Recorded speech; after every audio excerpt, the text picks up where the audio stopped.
사실 요즘 가장 우려스러운 부분은 다른 건 아니고 우리 친구들의 이런 수동적인 모습들이 점점 많아진다는 거죠. 그 이유를 보면 사실은 그 학생이 문제가 되는 경우가 아니고 환경적 요인에 의해서 그 학생들이 수동적으로밖에 변할 수 없는 이런 모습들을 상당히 요즘 많이 보게 되는데, 내가 뭘 좋아하는지, 나는 어떤 사람이고 내가 더 멋진 사람이 되기 위해서 어떤 식의 노력이 필요한지에 대한 고민을 해야 되는 나이거든. 근데 이제 그런 생각들을 하기보다는 상대방이 생각하는 좋은 옵션들, 요즘 기술 동향, 시장 동향에 맞춰서 유망한 전공들을 자꾸 쫓아가게 되는 것 같아. 그러니까 사실 공부라는 것도 어떻게 보면 노력과 노가다인데, 이 노가다를 할 때 분명한 근거가 있어야 되는 거잖아. 쉬운 예로 우리가 건설 현장에서 이렇게 노동을 한다. 아주 값진 거야. 왜? 하루에 벌 수 있는 임금 자체가 사무실에서 하는 임금보다 상대적으로 높을 수 있는 거지. 이런 것들이 동기부여가 돼서 그런 일들을 하게 되는 거고, 실제로 거기에 만족하는 사람이 있다면 그건 아주 최고의 직업이 될 수 있는 것인데, 우리 친구들은 그런 것들을 생각하는 기준점 자체가 없는 거야. 내가 전공을 뭘 선택해야 내 적성에 맞고, 그리고 그 적성에 맞는 것들을 어떤 식으로 발전시켜야 내가 어른이 되고 성인 이후에 직업 생활을 이어갔을 때 어떤 형태로 내 커리어가 펼쳐질지를 그릴 수가 없다 이거야. 실제로 요즘은 대학들을 또 비대면 수업 같은 것들이 계속 이어지고 있잖아. 이런 상황에서 발생하는 문제가 뭐냐면, 이 학생들이 지금 이 전공이 자기랑 맞는지 안 맞는지도 지금 모르고 공부를 하고 있는 경우도 되게 많아. 근데 실제로 내가 대학생활을 할 때도 보면 10명 중에서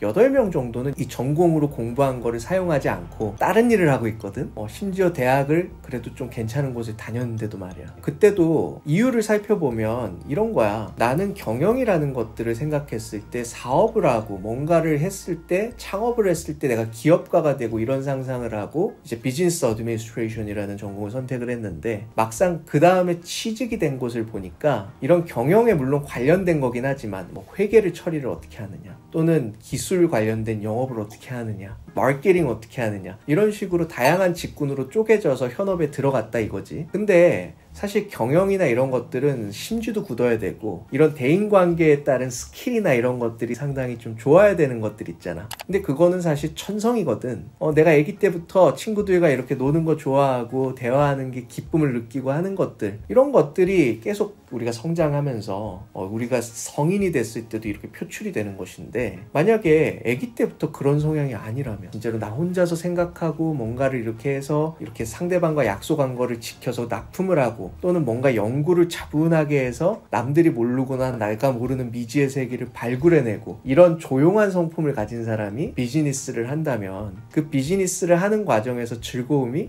훨씬 더 떨어지지 않겠느냐는 것이지. 그래서 실제로 현업에 좋은 회사에 취직을 했는데도 1, 2년 있다가 적성에 안 맞아서 관두는 사람이 우리나라도 굉장히 많다는 거야. 근데 내가 이렇게 지켜보니까 실제로 요즘 아이들은 이런 생각들을 참 많이 해. 내가 고등학교 때는 공부를 참 열심히 하고 희생을 해서 대학생이 되면, 그때 되면 훨씬 더 자유분방한 분위기에서 나의 진로나 이런 것들을 찾을 수 있지 않을까 하는 막연한 기대를 갖고 지금도 공부해야 되는 걸 따박따박 열심히 하는 친구들이 참 많다는 것이지.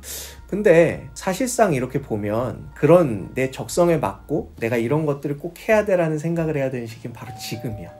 그래서 우리가 9학년이든 10학년이든 11학년이든 본인이 지금 당장 내 적성에 맞고 난 어떤 사람이고 내가 뭘 했을 때 행복한지에 대한 생각을 하지 않으면, 대학생 때 가도 그런 생각을 하지 못하고 신입사원으로 채용이 돼도 그런 생각을 못하다가 실제로 일이 다 벌어지고 난 다음에 이게 적성이 아닌가 보다 하고 때려치워버리는 순간 그런 것들을 회복하기는 정말로 힘들더라. 그래서 우리 친구들이 최근에 코로나 바이러스나 다양한 환경적 요인으로 인해서 스스로가 결정을 하는 게 굉장히 두려울 수 있어. 근데 그 두려움이 있음에도 불구하고 꼭 우리가 기억해야 하는 것은 내 스스로가 누군지를 되찾아야 한다는 거. 내 스스로가 누구고 내가 뭘 좋아하고, 그리고 나를 내 스스로가 얼마나 사랑하는지, 이런 것들에 대한 생각 정리가 안 된 상태에서 그냥 지금 입시 요강, 점수 이런 것들에 계속 매여서 준비를 한다면 오히려 더 참혹한 고통을 겪을 수가 있다는 것이지. 스스로 생각했을 때 내가 이거는 정말로 내 삶에서 즐거울 것 같아,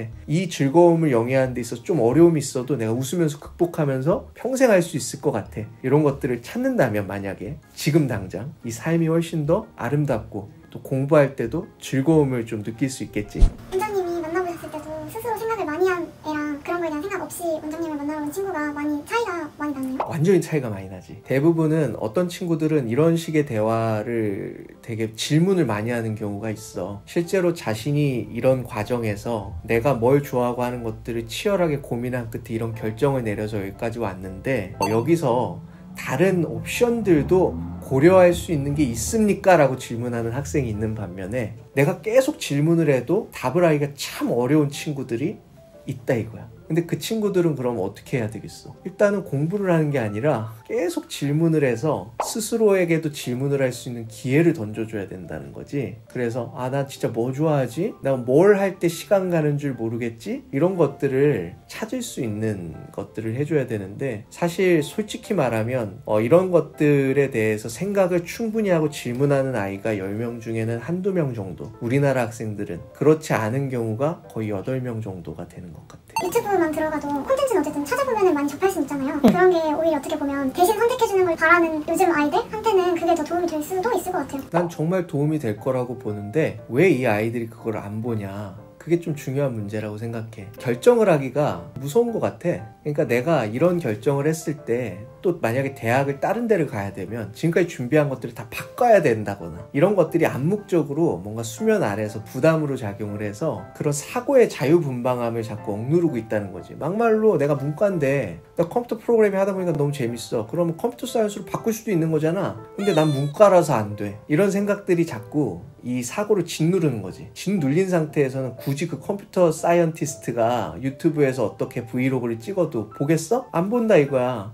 그래서 이 사고의 진입장벽들 또는 제약들 이런 것들을 조기에 해소하는 노력들을 사실은 학생 혼자선 죽었다 깨나도 할 수가 없어. 우리 주변에 있는 어른들 또는 주변에 만약에 조카가 있다면 또는 동료가 있다면 항상 좀 그런 도움을 줄 필요가 있다고 생각해.